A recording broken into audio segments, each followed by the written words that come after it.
Go ahead, brother. Peace to both of y'all. Peace to the chat. Um, you know, one of the things I was with Complex I was covering before I left the Brain Trust was this conversation or this topic about the Black intelligentsia, and it's funny how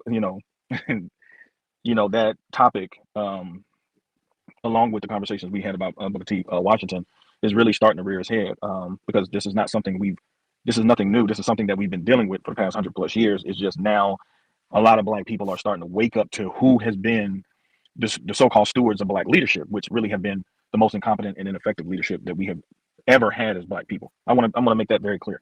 The present day leadership apparatus that Black people currently have has been the most incompetent, feckless, inept, quote unquote leadership that we have ever had as a group of people. I know a lot of people will say, well, what about the people that helped, that contributed to us getting in slavery? Well, even in slavery, man, we still built shit. We still created shit in slavery. Okay, to the point that we helped America actually develop into a world power. There is no America as um, without the contributions of the Black business class, the innovators, the inventors. There is no America without us. And unfortunately, the pseudo intellectual class has really, really pulled a fast one on Black people.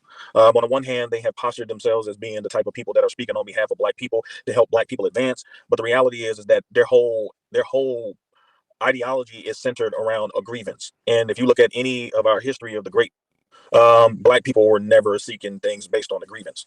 Um, Black people were making moves even in spite of some of the most harsh conditions. Black Mhm. people were still doing great things. And unfortunately, this particular class um, of Black people, um, they got exposed in this past election. And it's about time. It's about time that they finally got exposed for who they are, being people on the take. I was talking to Complex about this a couple weeks ago, and I was telling him there was an interview that Mayor Andrew Young did when he started advertising for Walmart. And if you know, around this time, there was a lot of conversations about stores like Walmart who were considered underpaying their employees and stuff like that. It was kind of like a big issue, and so they used somebody of his stature, a so-called Black leader, to come out there and advertise with Walmart. And so when he was being interviewed by this journalist, the journalist asked him, "Well, what do you think about people who would say that you're on the take, which basically means like you sold out?" Mhm. And his response was, it was a wry smile and kind of laugh, and he said, "Well, everybody's on the take." Now, mind you, this is supposed to be one of your civil rights heroes and all of that, and he told the truth. So-called civil rights. You know what I'm saying? So again, it just shows you that when you see all these people, you're Roland Martin getting paid this amount of money, you're Sharpton getting paid this money to. First of all, that's not even from a journalistic integrity perspective. You cannot be taking money from a particular candidate and literally say like this is who y'all are supposed to support. You have a vested interest in terms of money to actually say that. You're not being objective. And there's no way that anybody that's selling you out can ever present themselves as being objective. If you're part of any affiliation, any groups that's taking money from political candidates, what you're supposed to do is put that out as a disclaimer. So people know, like, okay, well, the reason why you're saying this is because you've been paid. So we can't really take you seriously as somebody who is really giving out the right information. And Right. so from that alone, I mean, it's to the point that you have a church, a Christian organization that has literally asked MSNBC to actually suspend Sharpton for this. Actually, they retracted their cowards.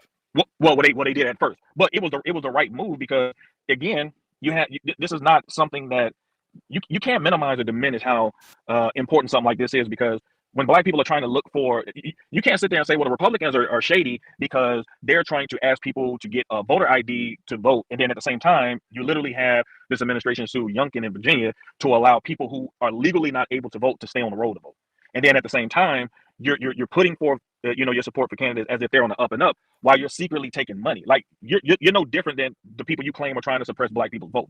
You're not trying to suppress Black people's votes for yourself, but you are trying to suppress their vote for somebody, even from another party, or Mhm. even from your own party if you had an actual primary to vote for somebody else when they find out you're doing something. Like just imagine if they had a primary and they had somebody that came and you had all these people in the field, and then they was like, oh, Roland Martin and them, they was all out here, saying support Kamala, and then it comes out, oh, she paid y'all money to support her. Her can Yep. her candidacy would literally tank in that moment. It would be over. It would be done.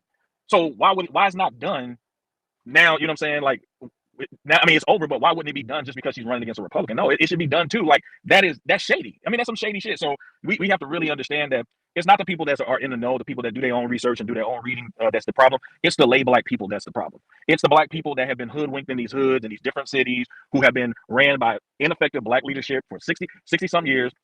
Ice Cube talked about this when he was talking about all the mayors that we didn't have in black cities going the past 40, 50 years, and don't seem like we're getting anything out of it. So those people are waking up. That's why they're showing up to the city council meetings with Brandon Johnson and putting on the red shirts and stuff like that. Because they red, if I'm not mistaken. Right, exactly. So they're waking. Those are the people that they got a problem with, because now after the black people in California didn't put the bill up for reparations, they got exposed after they were trying to say, oh, the Republicans, this is not a California is a super majority blue state. There's nothing that any Republicans can do to stop anything to be passed that's for the interests of black people in California. And when it was time to pull that bill up to get that vote, black people, the black politicians, they did not pull the bill up. And when a Republican called their bluff and said, I'm gonna vote to put the bill forward, no other Democrat signed on to bring it up for a vote. So after all that rhetoric in 2020 about reparations, after putting it in a committee and all that silly stuff, we're going to study the issue. After all of that, when it came time to actually vote on it, they didn't even put it up. And this is what they've been doing to black people. They've been hoodwinking black people